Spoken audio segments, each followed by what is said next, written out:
Alright, so you've opened up your copy of Splatoon, you've been inking up some turf. Maybe you've even got a couple of kills in the meantime. How about that? I guess you've been feeling pretty ink-readable, huh?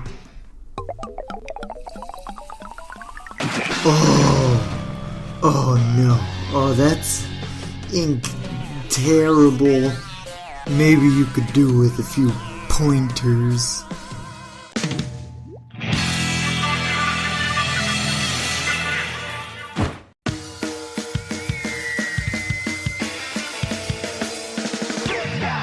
As anyone can tell you, turf war isn't about how many kills you get. It's about how well you can cover the map in your ink. So how can you start doing that like a pro? Well, the first way to enhance your ink output comes at the very beginning of the game. The start pad. If you're in the front position, you need to lead your team into battle. Cover the base as best you can, but hurry towards the center of the game area. That's the most crucial area of any map, and the place where most of the battle will occur. If you control the center, you control the game. But more on that later. Most maps have left and right flanks that need to be covered just in case your team loses control of the center. They're also typically good positions for recovering your base in dire situations. So, if you spawn at the side of the start pad, it's up to you to make sure your team has quick access to these routes. If you're bringing in the rear, it's your job to make sure that the majority of your base is styled just like your beautiful lines. If the other team invades your base, you need places to hide to catch them by surprise. Plus, when all things are said and done, sometimes those last couple of inches make all the difference. Which brings us to our next topic of discussion.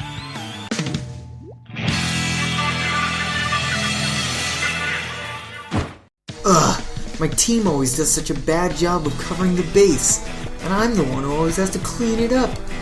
I mean, look at this place. Hey, where are you going? Get back here and clean this up, you dong waggler. What is this? What? An ink strike in our base? Ah! And what's all this on the walls? You guys know walls don't count, right? Now, I've seen my fair share of pretty close games in my day, and sometimes it's so close that the winners are decided solely on who did a better job of covering their base. You wouldn't want to let your team lose because of spotty coverage or a forgotten flank, would you? And please, don't just assume your teammates will do it. It's really up to you.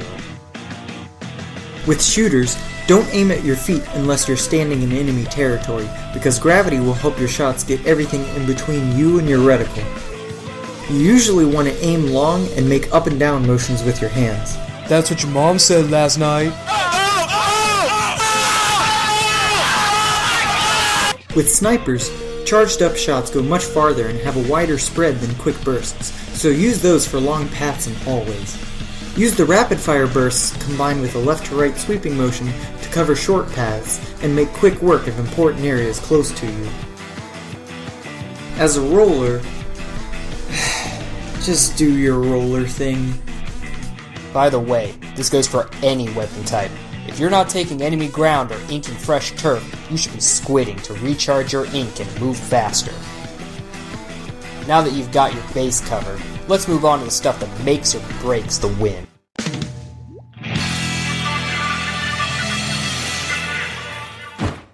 The center of the arena typically gives you a good vantage point over a large portion of the map and access to your opponent's base.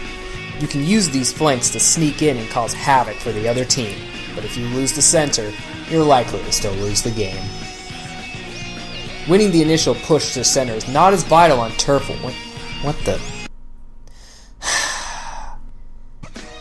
Winning the initial push to the center is not vital on turf war, as control of it will likely change hands a couple times throughout the course of the battle anyway. Preventing the other team from crossing the center is a surefire way to... What the... You gotta be cupping my nuts! Preventing the other team from crossing the center is a surefire way to ensure victory for your team on quite a handful of maps. This is notably harder on wider or split maps, but with teamwork, it is possible. However, guarding one place doesn't gain you much P, and all of your team camping the same area just begs the opponents to find a way to sneak past you and wreak havoc on your base. A word to the wise about specials. When you get an ink strike, don't just send it right into the opponent's base. They can just take it back with no contest, which wastes your special and helps fill their special meters. It's much better to use it on the opponent's side of a contested area, so you can take the full advantage of the ink and make a hard push. Alright, let's see how we did. Of course.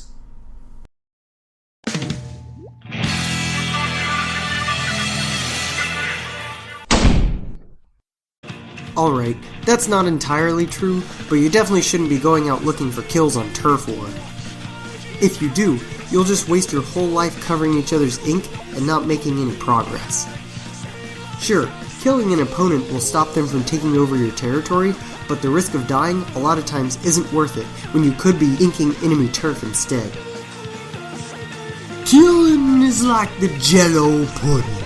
It's a sweet treat, but it's got no substance. I mean, look, it's all wibbly wobbly, zippity zoppity, but wow! And sometimes you put the drugs in it. If you're a cornerer, you gotta stop somebody from taking your turf. Use your ink as an advantage. Sneaking behind somebody is an extremely effective technique, but it only works if they're in your territory and they don't have backup. In general, if you see a guy in your base killing your dudes, end him. If you see two guys spraying stuff, get out of there. Unless... Oh, baby, a triple!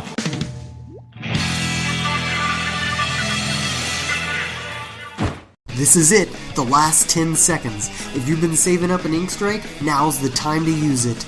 The last 10 seconds are all about making a huge push through your enemy's ink. Don't just sit there twiddling your tentacles and shooting your feet. Dive right in and cover some ground. Who knows, it just might earn your team the win. And for the love of all that is squiddy, don't die. You'll make a huge mess everywhere. You won't respawn in time to ink anything important, and the other team will have more people, which means a greater ink output.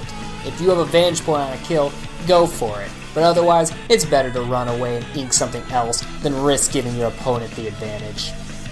And finally, the number one, absolute most important thing you can do on Turf War is... Thank you all so much for watching. If you enjoyed the video, there'll be a lot more where this is coming from, so stay tuned. Also be sure to like and subscribe, and follow us on Twitch for more gaming goodness.